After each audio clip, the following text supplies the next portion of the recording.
Guys, what's going on? You are listening to ThisWeekInGeek.net. I am one of your hosts today. I am Mike the Birdman, but I'm not alone as we take a slightly different path to the road of podcasting. I'm joined with my co-host from the lovely city of Kitchener, Alex, the producer. All right, so first things first, happy Zombie Jesus Day or something. Also, yeah, like for anybody that celebrates, Happy Easter. It was also Passover, I think. Yeah, so And two and and religious holidays. also, I might be wrong. Was Ramadan the same time too?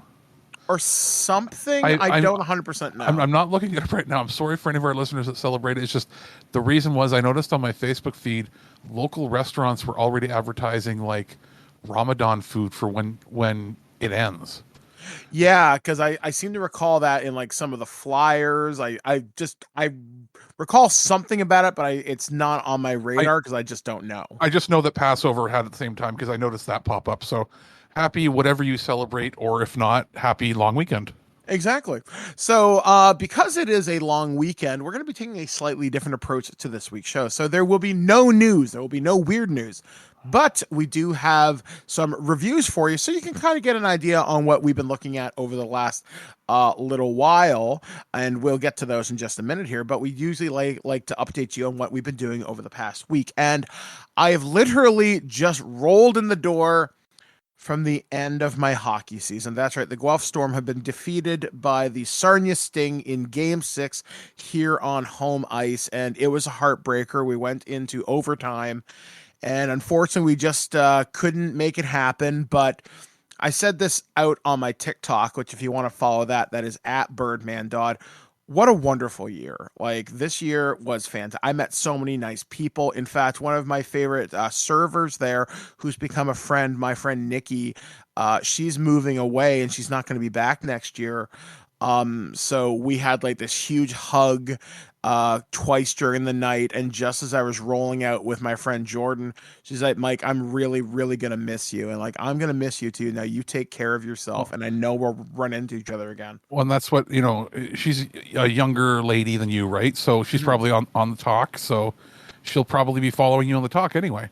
Yeah, exactly. I mean, it was really nice to meet people like her. Until the government shuts it down. Yeah, or But, until that happens. Yes, or basically until TikTok explodes or implodes or whatever, you'll have connections that way. Yeah, and then I talked with some other members of the media. Was there some members of the Storm organization? And one thing that happened just as I was leaving the Storm game, an OHL official came up to me. Like they have OHL embroidered blazers where like this is official from the league. So they wear that so they don't have to pay admission. They just go to the games and like monitor sort of thing. Well, no, I'm pretty sure this guy was either a goal judge or he was the official timekeeper. That kind of so working. Like legit working there. Okay. So he comes up to me, he goes, "Hey kid, I've seen you around the games the entire season. I want you to have this." And he handed me one of the official game pucks that I guess cool. had been dropped. So that's really, really neat. And I have my media badge for the year too. You should put your media badge, because when the season, well, I guess your season's over, right? So yep. You should put your media badge and your game puck in one of those, like, not like a trophy case, but the hobby shops sell them, right? Where you put like a baseball card inside of a case. Yeah, that's what I was kind of thinking about doing. Like, I'd like to get this displayed somehow, because this was really my year. I was going to say, like, you don't even necessarily have to do it every year if you're going to be media, but like your first year back as media, in a professional capacity for that's a cool little thing, a little trophy of your own. Yeah, and I was talking with some other people involved. I might do some more writing for the Guelph Storm. Like, I covered a couple of news stories this year when they did the Indigenous outreach with a Shinnecock outreach. I covered the wheelchair program with Pick Up the Tab, where I met the founder of Sleeman Breweries, John Sleeman. And I had a lot of fantastic interactions with the community, from kids randomly going, "Hey, you're that guy from TikTok," or people saying, "I know you from your articles in the newspaper." Like, one of the things I really want to say, and I've said it a couple times on social media, I am stopped daily by people saying, "Hey, you're that guy from the newspaper. You do really fantastic stuff." So Guelph has really embraced me this year, It, and it's the it's such a whole, wonderful feeling. they're not a tiny town where everybody would have known you immediately anyway, but Hmm. they're not an overly large town. So it won't take much for you to get the ball rolling in notoriety.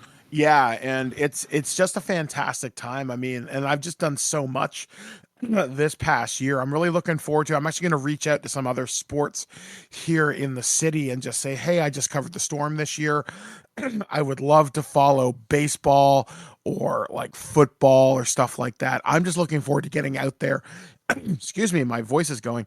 And just doing a lot more. And today was an exceptionally nice day. So I went out, I played Pokemon Go with my like other friend Jordan. We met up with about a group of about 50 people playing today. We had to run to one raid because how today works, there's one raid, you can only do it in person. It only lasts 30 minutes. Now, normally the place that I play, there's a bunch of places where these things spawn. Unfortunately, today there was only one, and I had to drive 20 minutes down the road. So the second that we captured that or fought this Pokemon and won, we had to drive, and like Jordan is like running behind me, and I'm like motoring in my chair. We just made it in time to the other one, met up with a group of about 10 people, did that raid, and then we went to lunch, and then the rest they say is history. So it was a fairly awesome day. I'm looking forward to doing more this week. I'm picturing you with a nitrous button on your chair. Yeah, I can get that sucker going. If it's a nice flat even surface, I can get that thing moving pretty good. So I had a very very fun day.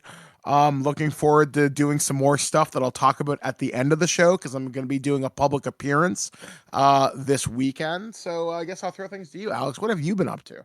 I have, I've been fighting a smell, Okay. and it's something that I had noticed a few times in the spring of like last year and the fall, and in this week it's happened 3 or 4 different times over the course of the week. In the middle of the night, I'll be ready to go to bed or ready to sleep, and I'll start to smell what smells like burning rubber, and I'm like, better not be like the wires or something in my apartment. And I'm like, because if you sleep with a CPAP mask, it doesn't have an air filter, but it has filters in it, so it pulls air in, right? It doesn't clean the air, but whatever scent you might have around you will be intensified because it pulls it in. And I'm like, what is that smell? And I'm like, what the hell's going on? I've had the windows open, so I had been trying to determine whether or not it was something that was coming from within the apartment, which would be bad. I wouldn't like that. Or if it's something outside. And I'm like, it smells a little bit like asphalt, but it smells a little bit like rubber or electronics or just like grossness. Like, it's like something that you can't quite pinpoint. And I'm like, okay, well, I know the crews have been working down the street, like far, far down the street, getting ready to build a bridge. I'm like, but that wouldn't happen just at night, only at night, like after midnight. And it's happened a few times. And I'm looking up online all the things, and some of them are like, "Oh, your house is going to explode on fire." It's like, no, or it's like number one cause could be a gas leak, in natural gas. Well, that ain't the case. This building's so old it uses boiler heating. There's no gas in the place, so I'm like, it's not possible. Especially with the window open, you shouldn't be smelling that. And then I ended up closing the window, and within a half an hour, the smell went away. I'm like, okay, so at least I know it's outside. And after looking everything up, I think I settled on it. I think in the neighborhood, we got a skunk Okay. or a family of skunks, or it could be coyotes, but it's likely skunks. Because apparently, when the skunk sprays you, I've smelled it before, it smells like rotten eggs, right? Like the sulfur. Hmm. Apparently, if it's a medium distance away, like not directly on you, it will give off the smell of burning tires. Okay. And I'm like, oh, they're nocturnal animals. This would be the season that they start coming out. Wouldn't because the smell didn't happen in the winter, only happened in the fall and spring. So it could be like it's mating season. It could also mean because there apparently are coyotes in the city running around the parks. Could it be that it feels threatened and it's been spraying somewhere? Because you've been down to my place and there's a big sort of public walkway park area. Could it be spraying down there and the air is wafting in because I'm on the bottom floor of an apartment? And I'm like, I thought I was going crazy. I'm like, where is this damn smell coming from? And what is it? And apparently that seems to be the most likely culprit, is that there's a skunk out there. And I'm going to hope that it's a skunk because it means that there's less that I have to figure out within the apartment. But it's definitely, when the window is closed, there's no smell. It's only when the window is open. So I'm like, it's definitely something environmental outside trying to kill me while I sleep. And all I can think of is, like, if it is a skunk, can one of the coyotes eat it already, please? But yeah, so there's that the mystery has most likely been solved, hopefully. Outside of that, I went to see the Mario movie. Yeah, I was about to say, yeah, we should probably talk about the Mario movie for just a couple of minutes. Yeah, I'll say this. I love all of my friends on Facebook, but I start to question the friends that blindly say it's the best movie ever made. Yeah, I mean, for me, like it was a 6 out of 10. It was a 7 out of 10 for me for the experience. A 6 out of 10 is an actual movie. And I'm not being cynical. Like, I'm really not. I'm not going at it hard as, like, movie critical mind. But when I see some friends that are like, oh my God, it was amazing. And I was like, was it? Or were you hyped because you're so happy for nostalgia and member berries that you don't realize it's not actually a very good movie? It's not a good movie. It's a good experience. And there is a difference. I mean, I'd say for me, like, it was a fine movie. It was nothing spectacular. Like, it didn't wow me like I wanted it to. And that's because you look at it and it is one of those things. It's based upon an IP, and all they had to do was stick fairly close to the source material, and people are going to be happy. And Nintendo did that, but they played it completely safe. It's not which just is safe. fine. Here's a question to people. The people that say they loved it as a movie, and we're not going to spoil what happens. I'll tell you that right now. No spoilers. Don't worry. Where is the plot? There's no plot. Yeah, it's basically action sequence to action sequence and plot convenience, which is not just plot convenience. Like, there are things that you go, oh, at the beginning of the movie, you're like, oh, they're setting some things up to pay off later, and they don't. And don't give me the excuse of, oh, they're going to do it in the next movie. No, they are small things they set up that during a regular story structure would be completed at the end, and they only do one out of like 4 or 5 that I counted.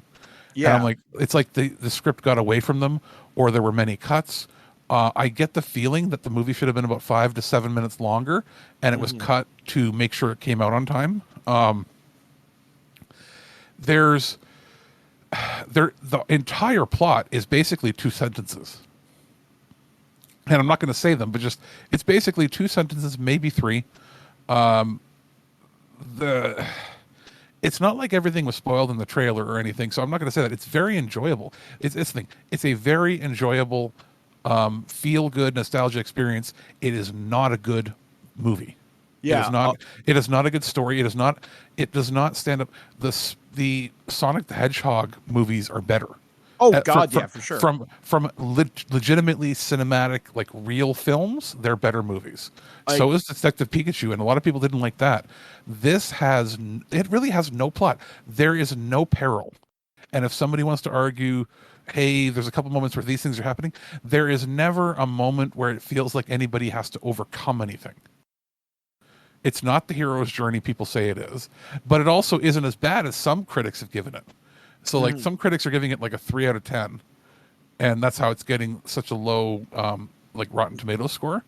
It's not that. It is a middle of the road movie. And here's the thing: it's the best movie Illumination has ever made. But that's not saying much, because Illumination doesn't make good movies. I wouldn't go that far. Illumination doesn't make good movies. They make okay movies.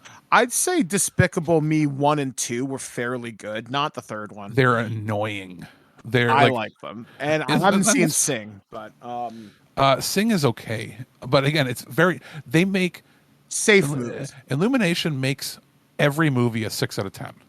They never go beyond that. The songs might be good in some of them, and that might elevate it a bit. I'll tell you right now, if there was no Bowser in if Jack Black was not Bowser, this would be a 4 out of 10. Yeah, he really adds to it. Actually, I will say this about it. Then we should probably kind of move Yeah, on. yeah. The supporting cast is fine. Actually, I like everybody's voice. The Donkey Kong stuff is fine. It's not offensive. Chris Pratt is fine. Anna Taylor, I can't remember her last name. I think she's pretty good. The guy who plays Toad, Keegan something or other, Yeah. great. Bowser, fantastic, steals the show. Um, But yeah, it's it's just, fine. It's but it's safe. if you think about it, nobody really has any character growth. Not really. Not Minor bits. like they're like, and the best part of the film is the relationship between the brothers. And like, again, it's mild spoilers because you see it in the trailer. They're split up for 90% of the movie. Yeah, and that kind of annoyed me. Actually, one thing I will say, and then this will be my final point on it, because this is in the trailer where Yeah. you see Mario and Donkey Kong fight.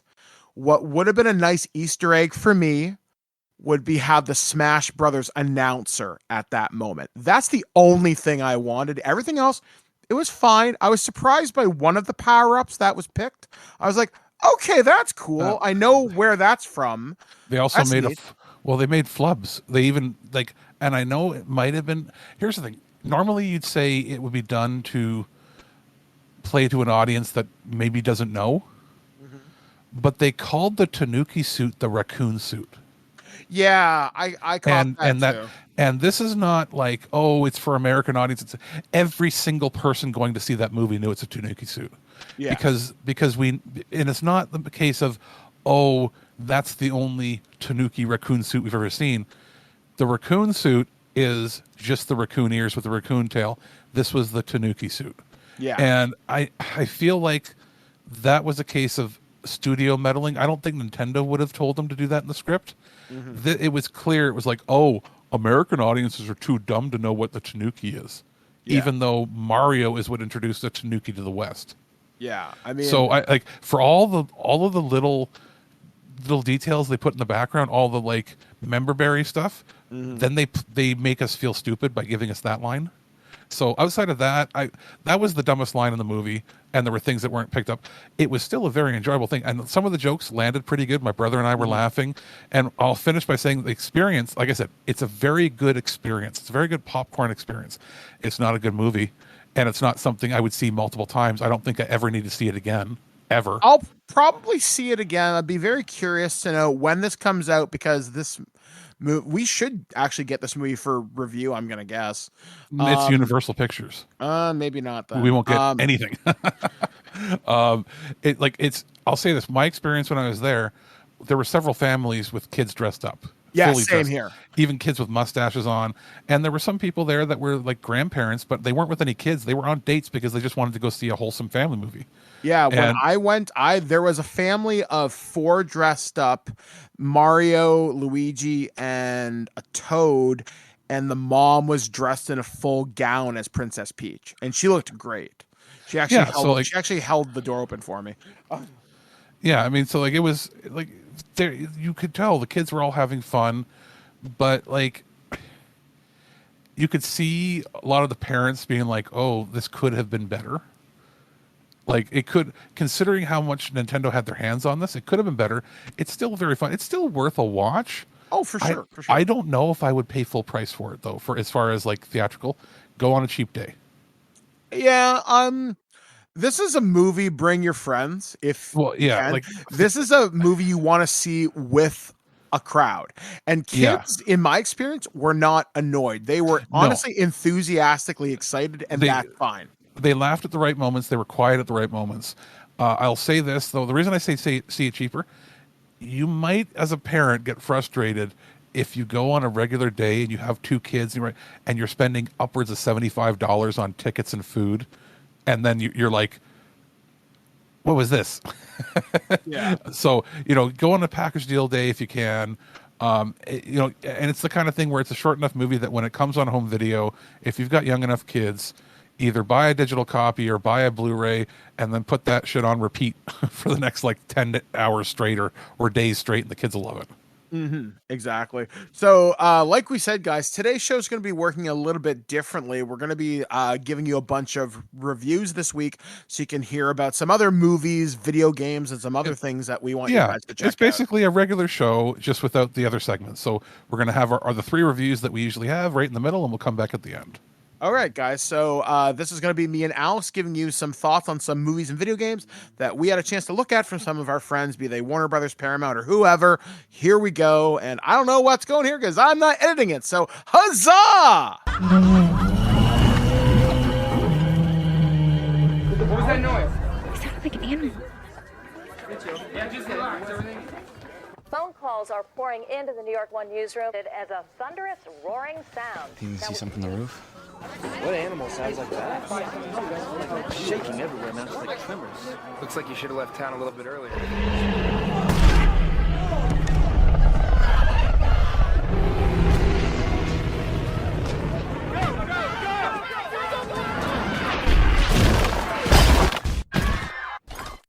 is it? Is it coming this way? I saw it. It's alive. It's huge. Hey guys, this is Mike the Birdman here, and I'm here to talk about one of the latest releases from Paramount Home Entertainment. I'm talking about the 4K Steelbook, Blu-ray, and digital release of Cloverfield. So this is a movie that came out in the late 2000s, directed by Matt Reeves of The Batman and Felicity fame, which I didn't know about that until I listened to the director's commentary. So that's a new piece of information to me. So this movie is the found footage monster movie that was this viral marketing success that honestly took a lot of people by surprise. And we here at TWIG were huge fans of this movie back when it came out, especially due to its viral marketing campaign. I remember we tried, like, quote-unquote hacking the Slusho website, looking for different clues in the source code. We were decoding the audio messages through, like, some of our computer programs we were using in college. We went all in on this. And I seem to remember when people thought this was a hidden Voltron movie because some of the viral marketing was like, oh my God, it's a lion, it's huge, when the line is actually, it's alive, it's huge, is actually director Matt Reeves saying that, but evidently he speaks too fast. A fact I found out from the commentary. But to say this movie was kind of groundbreaking in some ways is, I don't think, undeserved, because it really gave America its own monster that really wasn't King Kong. They really try to drive that point home during some of the special features for this, which are actually quite extensive. The movie itself is actually fairly entertaining. I completely forgot that Matt Vogel was in this, and he's one of the guys from Grind, TJ Miller of Deadpool fame, and then later infamy, I guess.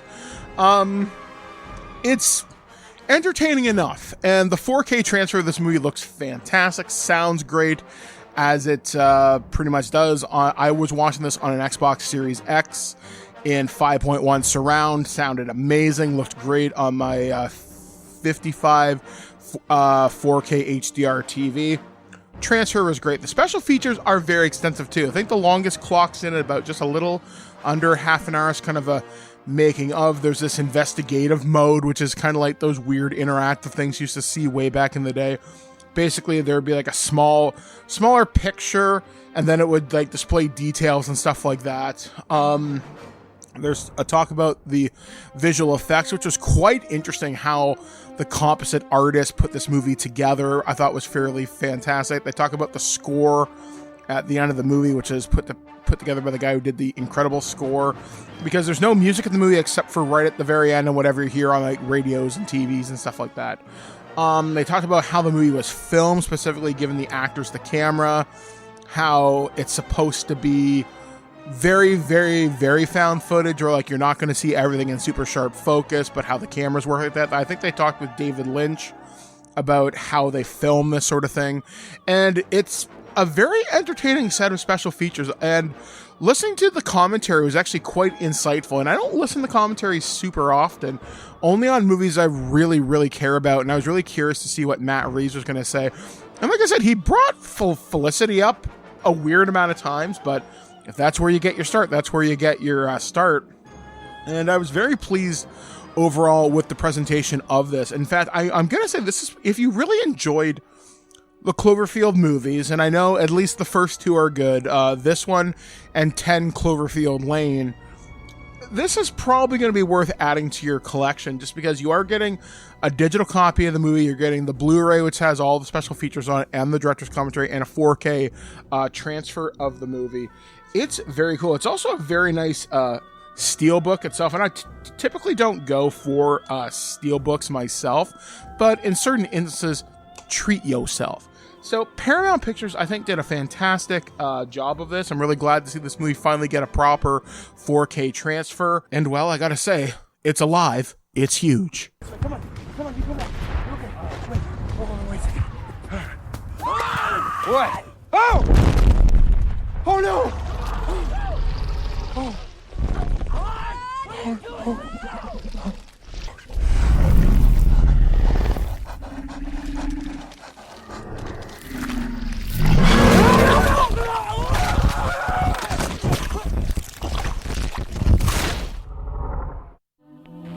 This is a fair request, and I promise I will not judge any person only as a teenager, and that this is no more right than saying all teenagers are drunken dope addicts or glue sniffers.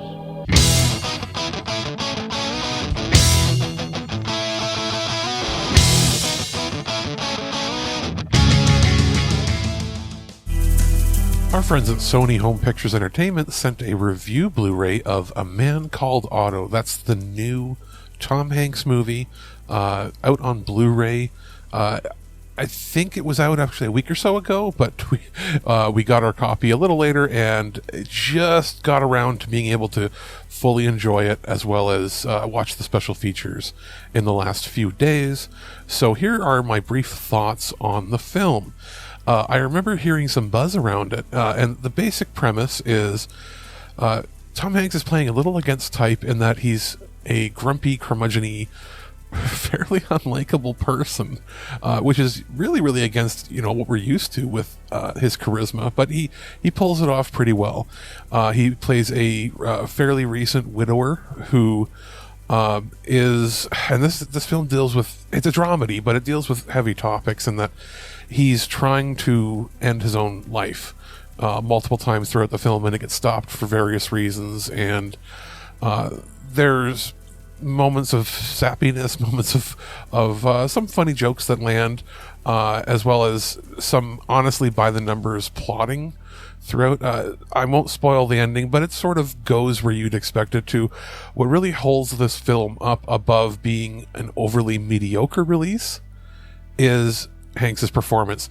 I've been somebody who's been critical of his in the last 10 years or so. I have found him to not necessarily be phoning it in. I just haven't found most of the projects he's been attached to be very good. And he's always been good for him, but not necessarily like at top of his game in a lot of the most recent productions. And this was a clear standout performance compared to other pictures he's been in recently. And I hope we get more of this Tom Hanks in stuff in the future. Now, as far as features and whatnot are concerned, there's a making of on the disc. There's a music video included for one of the songs from the film, Till You're Home. There is some in the studio information, some more background clips and interviews, and a deleted scene that I didn't think really added anything to the picture, but it's good they included it. As far as visuals are concerned, it's a pristine picture. Pretty much everything Sony puts out now has pristine Blu-ray quality, seeing as they're the main proprietors of the format. And it, to this date, I believe you can't really get better transfers from the main studios than what Sony puts out with all of their home video releases. So you won't be disappointed. It's better quality than you're going to get on streaming for sure. Audio department, pretty good. It's not an overly dynamic track. This is a surround track where the vast majority of everything happening is very dialogue heavy. It's very front heavy, but it's balanced quite well. You won't have any trouble listening to the dialogue. I ended up watching it in my surround sound setup, which sounded fine. I plugged headphones in to see what would happen when it went down to stereo. I could still hear all the dialogue, and it's something that I popped the disc out and ended up taking it over to another television that just had a Roku stream bar hooked up to it, plugged it into the Blu-ray player. It's all going through the TV, and I didn't even have to turn on like clear audio or anything. It was still perfectly fine. So this is one that I think it's the kind of thing that my mom or dad would like even more than me, but it's a solid afternoon movie. If you're a fan of his, you'll want to pick it up, I think. If you're on the fence, it is worth a rental for sure. It's not like an exceptional film. It's just a good Tom Hanks movie. Do you have any hobbies? I collect spores, molds, and fungus. Hold that thought. It's crapper time.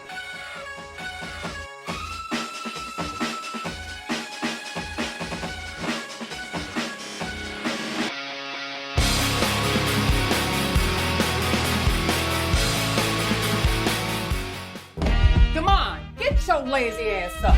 All right, I'm up already.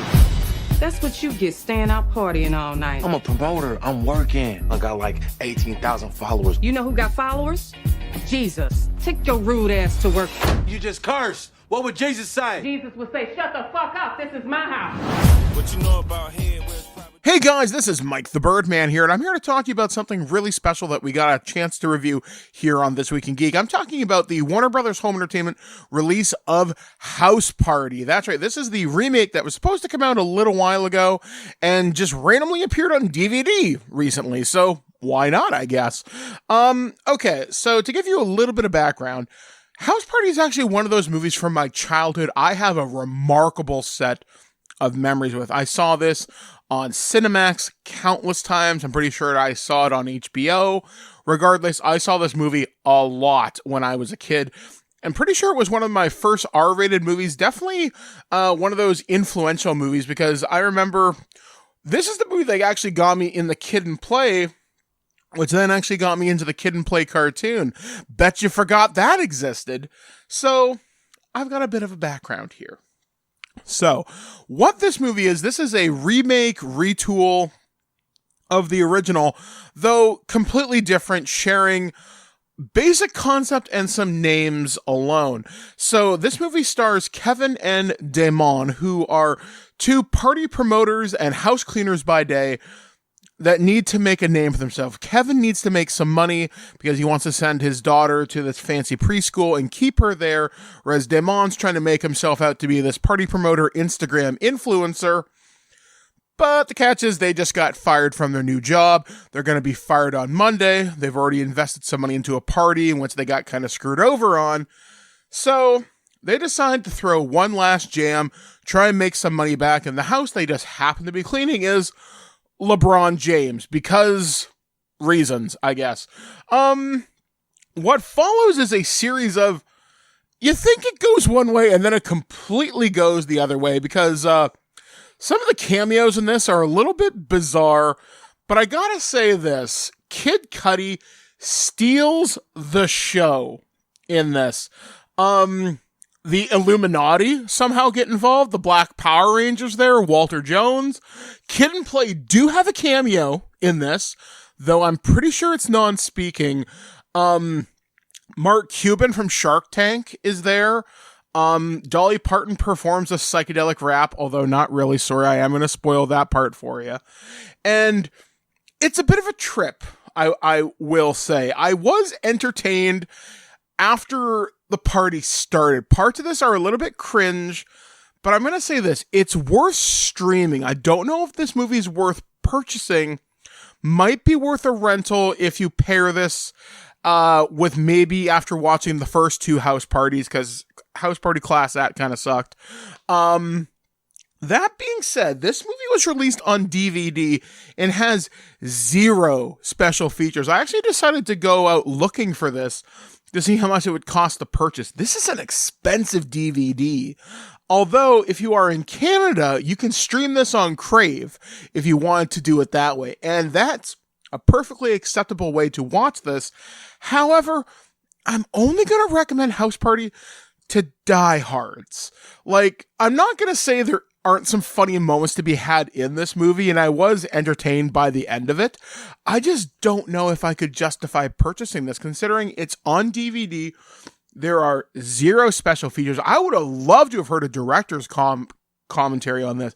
And I'm not a commentary type of guy most times, but this would have been something I would have liked to have seen a behind the scenes featurette, maybe some music videos from some of the artists from the soundtrack. I see like this is a lot of missed opportunity, and I guess it's just kind of the way it is. So can I recommend House Party from Warner Brothers Home Entertainment? I'm going to say as a purchase, no. As a rental, yes. As a streaming, absolutely. I can think of worse ways to spend your time. So if you want to see the adventures of Damon and Kevin and what happens when you get a koala all sorts of messed up, well, you will have to join the Illuminati and find out. Ice, ice, baby.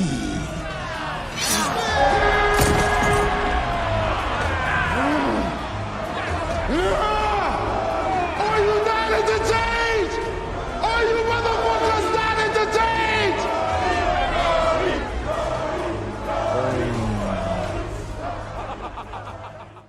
Those magnificent bastards. Color me kooky, but something very odd is going on around here. You're not allowed to talk anymore.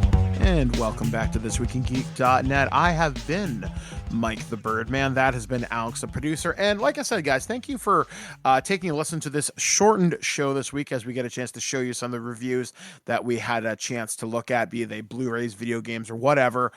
We definitely appreciate you taking time to check those out and consider our thoughts upon those. So coming up this week on the show, I'm actually surprisingly busy this week. I am recording with Enrique and Alex and maybe Aaron, depending. We're going to be talking about Prehysteria and Theodore Rex for Loose Cannon, because we've been trying to get that in the can for a couple of weeks, and now our schedules are finally lining up. I'm also going to be doing a lot of reviews this week as I finish school on Friday, and I actually am doing a public appearance this weekend. So if you happen to live in Southern Ontario, and if you like tabletop role-playing games like These Warriors Are Terrible, I'm going to be game mastering this weekend at GriffCon. That's going to be held at the University of Guelph from Friday, April 14th, all the way until Sunday, April 16th. And I will be running, like I said, the Transformers role-playing game from Renegade Game Studios. My game is a alternate side story to the Transformers 1986 movie. Basically, well, what happened after the Battle of Autobot City and before Unicron attacked Cybertron and destroyed its 2 moons? The answers may just surprise you. And that's kind of a chance to get my foot wet before me, Ken, JT, and Alex take on the Transformers role-playing game as our actual play for this summer. We'll be doing a mini-series on that, but we should be giving you sort of the summer preview for Power Rangers at some point before E3. So that's what I'll be doing. Once again, if you want to find out more information, I think the website is, I'm just going to pull it up on my phone.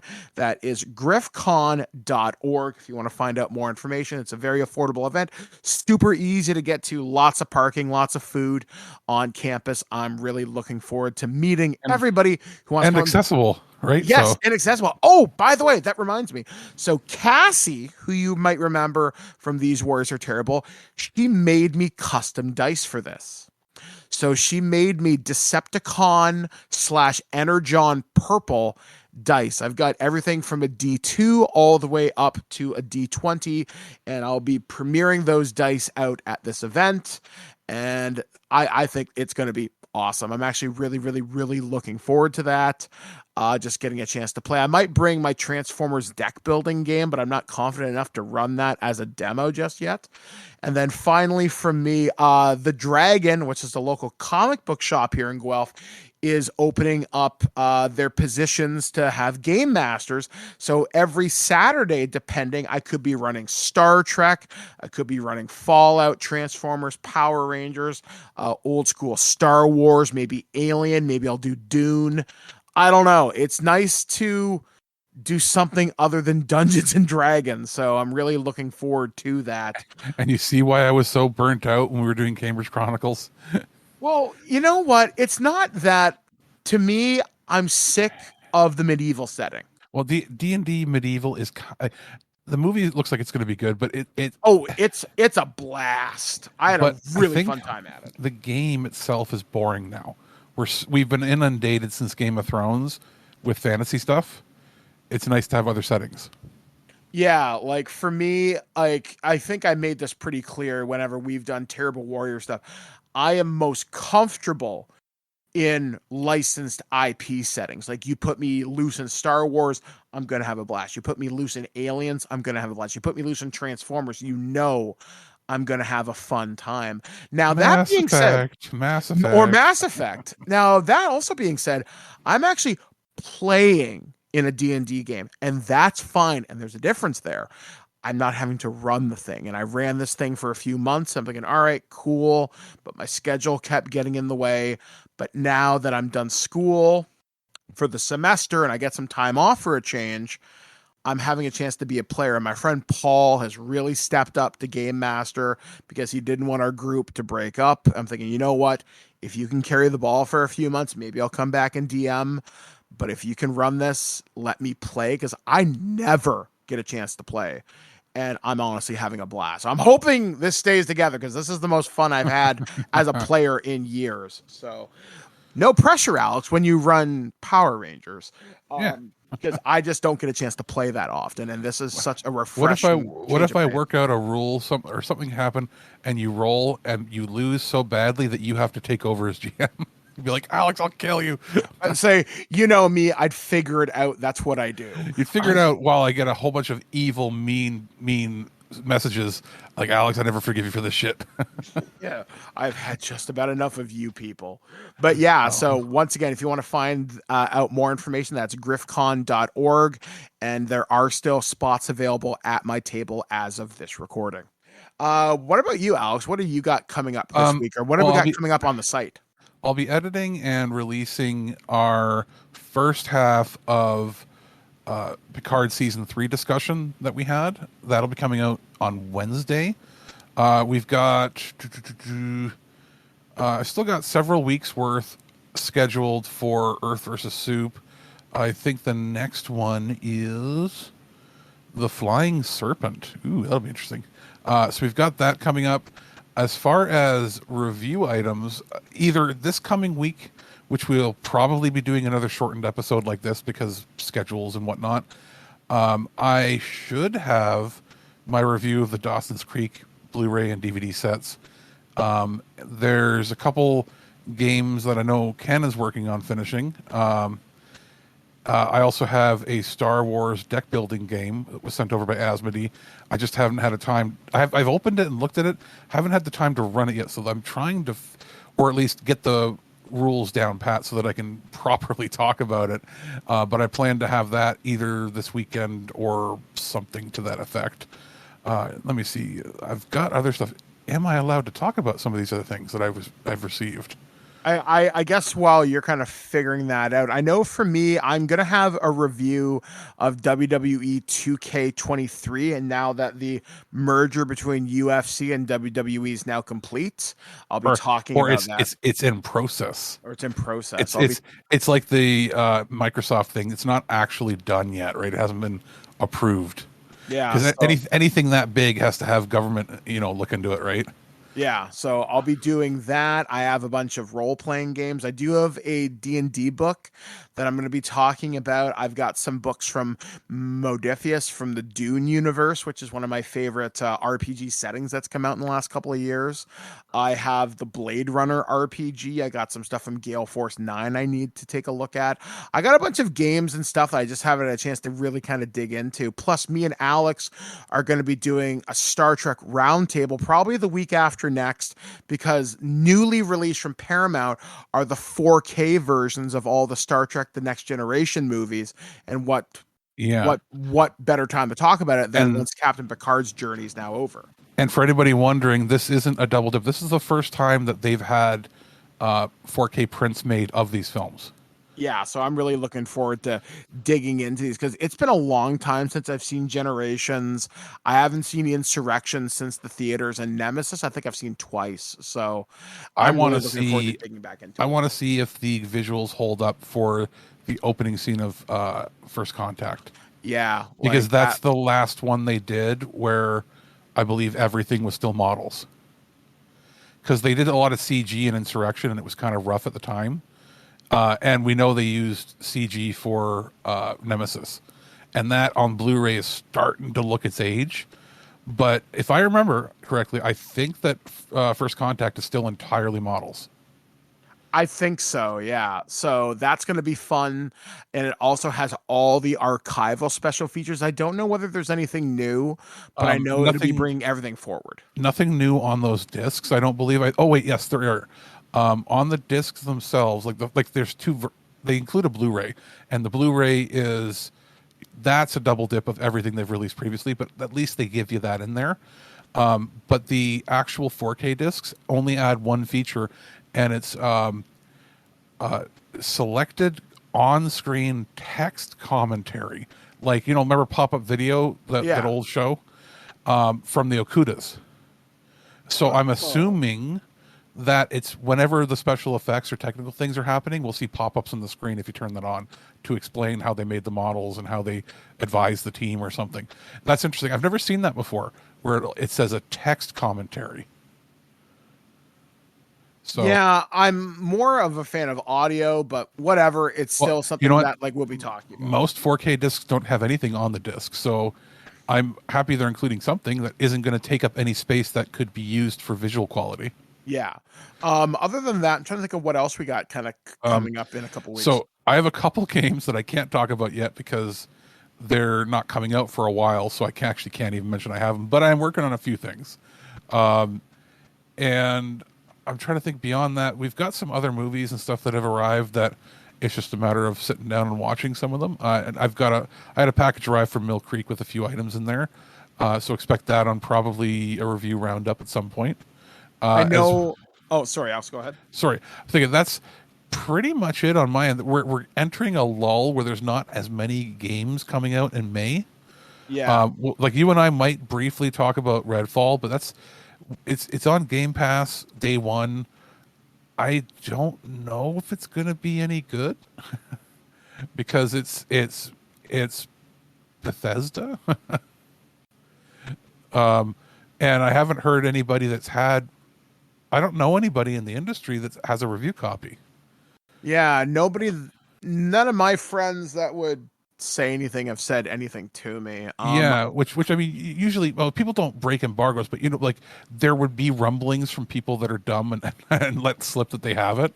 Yeah, and there hasn't been anything there, so I don't know if it's going to be any good. I'm interested, co-op, beat the world, interesting looking game, but we'll see. And outside of that, there isn't really anything until Zelda.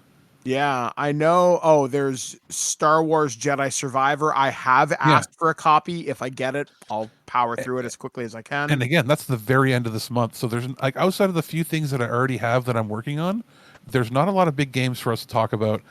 Movie-wise, we'll be seeing some stuff come in, obviously, throughout the month. It'll trickle in, and then you might have some of your RPG books and whatnot. As far as other additional programming, we're going to try to get some loose cannons recorded or some feature imperfects, but right now, we have the one coming this week. We'll probably have the Prehysteria talk next week, I guess, released probably. Yeah, and then we'll see from there. But again, we're going to take it easy as you're entering your exam period. Things are, springtime right now is hectic. Yeah, because I'm at the university several times a week right now, so we'll have to wait and see what happens with that, because I do have some pretty big decisions to make in the next couple of months. But other than that, I know me and Alex are going to be doing we'll probably get Ken in on this too. We'll talk about The Last of Us as a TV series. I am talking with Warner Brothers HBO to get a review unit of the show, so if there's any special features, hopefully I can dig into that. And I'm waiting on that. It would be good if it was the 4K, because one thing about us in Canada, we pay for HBO through Crave. It's 1080p stereo with no HDR or anything. So those of us in Canada, we can't even see the show in 4K, HDR like in the States. So it might be dramatically different on video versus streaming. Yeah, so I'm hoping to get a chance to talk about that hopefully soon. So I'll let you guys know. But either way, that's an easy prototype. I know for Future Imperfect, we'll talk about the Mandalorian once that season has come to a conclusion. And we have to talk about Picard as a whole once we have 2 episodes left to watch. Yep. So we have, it's going to be a good little bit. We just have to wait for programming to line up properly. Yeah. And I'm thinking, like, as far as summertime programming goes to discuss, not going to necessarily do week by week or anything, but I believe Strange New Worlds is starting up in the summer, season June, 2. I think. Yep. Yeah. So so is Ahsoka coming out in the summer? Ahsoka comes out in August. So yeah. Okay. Secret Wars is coming out in the summer. Yeah, that's in June. So yeah, we've got a lot of stuff to talk about. Yeah. Although we are still taking our break in July. No, you're not touching us. Yeah, we'll do regular small things. Yeah, exactly. We will not be doing like shows where it's like beat by beat. It might be, hey, here is a Future Imperfect that's 40 minutes long, and us discussing the whole season after all 8 or 6 episodes or whatever it is have aired. Yeah, because it's not a big deal for us to pop on for 40 minutes to talk that way.